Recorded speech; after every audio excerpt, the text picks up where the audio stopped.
రాష్ట్రంలో పర్యాటకాభివృద్ధికి కూటమి ప్రభుత్వం ప్రాధాన్యమిస్తోందని, అందులో భాగంగానే ముఖ్యమంత్రి నారా చంద్రబాబు నాయుడు P4 ప్రభుత్వ ప్రైవేట్ ప్రజల భాగస్వామ్యం విధానానికి నాంది పలికారని పర్యాటక సినిమాటోగ్రఫీ శాఖ మంత్రి కందుల దుర్గేష్ పేర్కొన్నారు.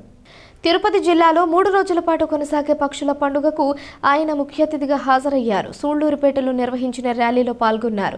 వివిధ స్టాళ్లను ప్రారంభించిన అనంతరం మాట్లాడుతూ ఇటీవల పర్యాటక రంగ అభివృద్ధికి ప్రభుత్వం సబ్ కమిటీ ఏర్పాటు చేసిందన్నారు. ఈ రంగంలో పెట్టుబడులు పెట్టే వారిని ఆహ్వానిస్తున్నామని చెప్పారు.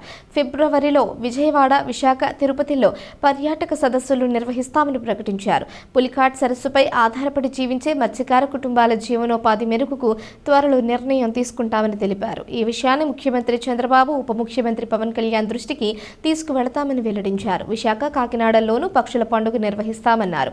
సూళ్లూరుపేట వద్ద ఉన్న పులికాట్ సరస్సు ప్రాంతాన్ని పర్యాటకంగా అభివృద్ధి చేస్తామని వివరించారు. ఈ కార్యక్రమంలో కలెక్టర్ వెంకటేశ్వర్, జేసీ శుభం బన్షల్, ఎమ్మెల్యే నెలవల విజయశ్రీ తదితరులు పాల్గొన్నారు.